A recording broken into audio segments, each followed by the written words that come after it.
So this is my writing. I didn't do anything yesterday. I could have read this. It's a two-liner. It's going to be an element of a poem. I guess this could be for yesterday, 4/14. I wrote it in the morning. Thin-skinned politicians win because birds of a feather vote them in. So now this is for today. Could find 2 pages. Ties that bind. Mussolini family to the bushes. Without delving into Le Duce, as the desiring target is the Bush family, anyone could watch all there is to watch on the pronounced father of modern fascism in a slim morning on YouTube. On the whole, the simplest of observers can do the math. Mussolini plus Hitler equals a bad guy. Therefore, the act of associating any modern caricature to him can be taken as a general insult. Just in case you are missing the point. Enter George Herbert Walker Bush. This is how I'm going to do this. Like a reverse sundae, the ice cream kind. So the cherry on top is what Bush has been identified as a shot collar over versus El Duce, or Mussolini. So who made what decisions involving what operations? Okay? Psychologically speaking. Well, I guess people think of the devil, so whatever. Okay. Let me do one on Mussolini first. Mussolini is the savior of the Vatican.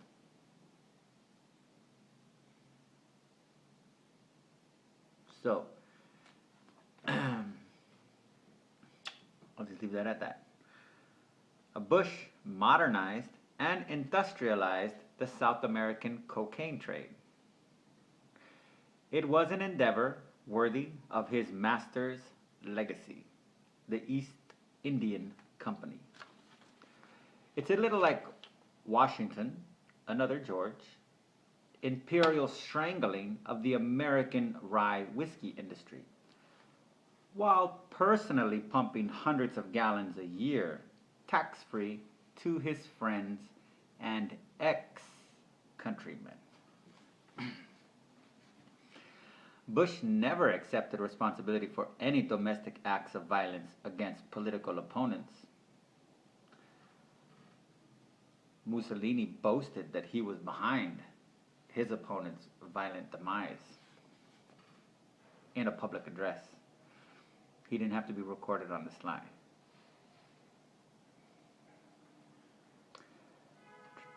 So Bush never perpetrated any acts of violence against political opponents. All the aftermath of his drug activity seemed to center, not target, specific Americans as identified per the morally sound and legally binding United States Constitution. Despite the statistics and how they whitewash Bush's true intentions, the truth is that those people most impacted by the externalities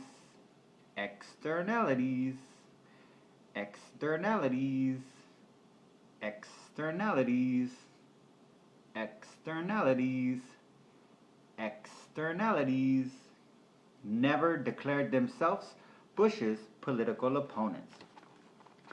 So that proves he didn't target them like Mussolini ended up targeting Italians his masters told him to call Jews, pretty much just because they were easy to target. But it was actually they were just too stupid and lazy to get out of the way. They were drawn to it because of what kind of people they are or were, and so they deserved it. Bush did a good service guarding society from them. in the true spirit of Sharia. For Bush to sink as evil as El Duce, and kill political opponents, he'd have to have targeted people like the Kennedys, the Southern Christian Leadership Conference, Malcolm X, hippies, liberal Jews, workers' unions, Aslan, and any anti-cocaine South American political, social, and or religious leaders. But only an idiot grasping at ghosts, viciously trying to slander an American icon, a devoted civil servant, and an industry magnate, Nate, I wrote the word, can draw conclusions based on connections he, which is I, make up as eyes goes along. Other than that, Bush never acted any other way than virtuous and noble. Plus, what's the point? What if Bush was exactly the same as Mussolini? What should be done? If some small group of American Zionists took him out, maybe his sons, for a Kennedy-style toppling, the real sociopaths that actually voted for these freaks and his minions will build him up some kind of multiple warhead thermal hydrogen missile with his name on it, and probably pour out an oil tanker of oil into the ocean for the newly dead homies. Not to mention, look at Italy now. Mussolini's family is one of the primary backers of Berlusconi and his party. So the Bush family would just get elected via his series of sleeper cells. It's not like the Koch brothers, Sheldon Adelson, Jay-Z, or even Obama would abandon this Anglican cornerstone.